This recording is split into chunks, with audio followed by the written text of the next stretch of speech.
Bukan lautan, hanya kolam susu. Kail dan jala cukup menghidupimu.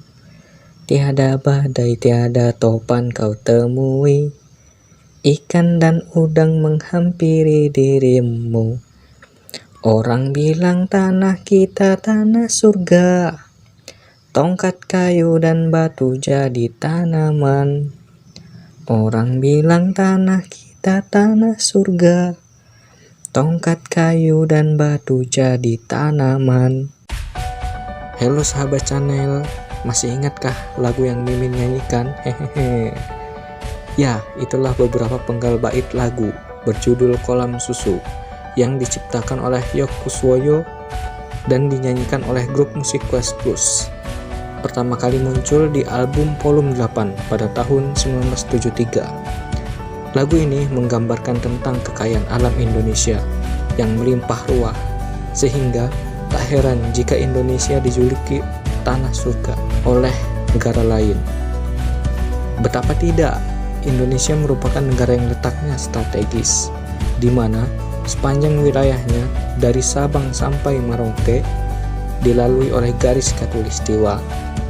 Secara geografis dan astronomis, Indonesia dapat diuntungkan dengan iklim, cuaca, jalur perdagangan, serta tanah yang subur.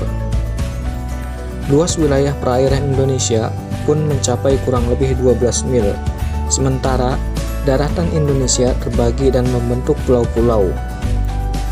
Ada yang tahu berapa jumlah pulau di Indonesia?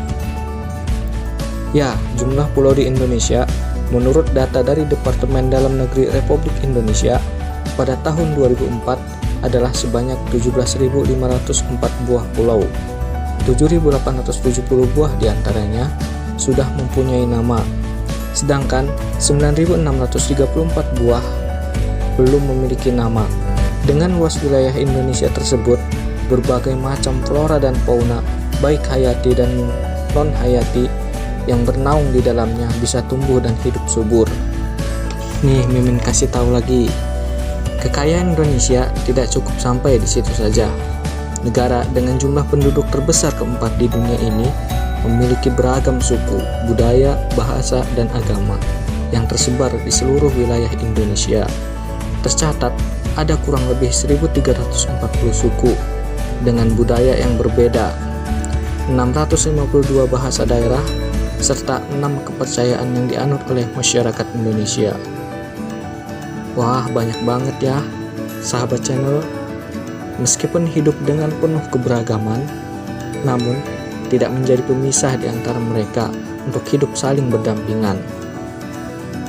Karena memiliki iklim yang bagus, mata pencarian sebagian besar masyarakat Indonesia pun adalah bertani atau bercocok tanam, serta mencari ikan. Namun, semenjak pandemi COVID-19 mewabah, masyarakat mengalami kesulitan ekonomi. Hal ini disebabkan karena adanya penerapan pembatasan sosial berskala besar atau PSBB yang dilakukan oleh pemerintah. Seiring berjalannya waktu, hiruk-pikuk yang terjadi di masyarakat mulai terdengar. Rasa lapar dan haus akan makanan dan hiburan mulai meringis. Selain itu, tuntutan kebutuhan hidup lainnya yang mulai menggebu-gebu di masyarakat akhirnya membuat pemerintah melonggarkan PSBB. Sahabat channel, meski adanya kelonggaran dan new normal, pemerintah tetap menganjurkan masyarakat untuk tetap di rumah. Guna mengisi aktivitas di rumah, masyarakat akhirnya memperindah halaman rumah dengan menanam bunga sebagai tanaman hias. Di Indonesia ada beberapa tanaman yang umumnya tumbuh secara liar. Ini menjadi tren dan booming. Hal ini terjadi lantaran nilai estetis yang dimiliki oleh masing-masing tanaman dinilai menjadi daya tarik bagi masyarakat. Sehingga masyarakat berlomba-lomba untuk menanam dan mengoleksi tanaman tersebut untuk memperindah halaman rumah mereka. Tak heran bila harganya pun dapat mencapai angka yang cukup fantastis, yakni kisaran puluhan ribu hingga ratusan juta rupiah. Selain tanaman hias, ada juga dari kalangan hewan yang tengah booming, yakni ikan hias jenis Betta sp atau dikenal dengan sebutan ikan cupang. Ikan cupang merupakan salah satu jenis ikan yang habitatnya berada di air tawar. Ikan yang berasal dari daerah Asia Tenggara ini memiliki bentuk dan rupa yang sangat indah. Di Indonesia terdapat cupang asli. Salah satunya adalah Betta cyanodis yang ditemukan di daerah Pampang, Kalimantan Timur.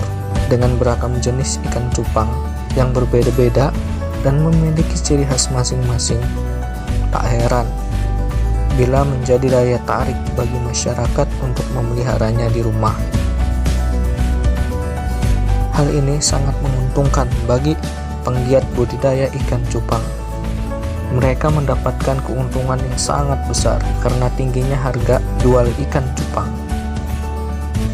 Saat ini, kala derai air mata memenuhi wajah Indonesia dan kesulitan menjadi pilu di masyarakat akibat pandemi, kehadiran tanaman hias dan ikan hias seakan menjadi penyejuk di tengah kesulitan itu.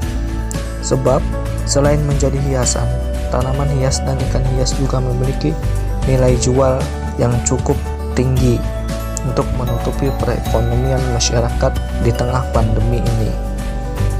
Nah, itulah pembahasan dari kekayaan alam Indonesia dan manfaatnya di masa pandemi. Sungguh sangat besar sekali kekayaan alam yang dimiliki Indonesia. Sebab itu, kita sebagai masyarakat hendaknya bersyukur dan selalu menjaga dan merawat kekayaan alam Indonesia ini.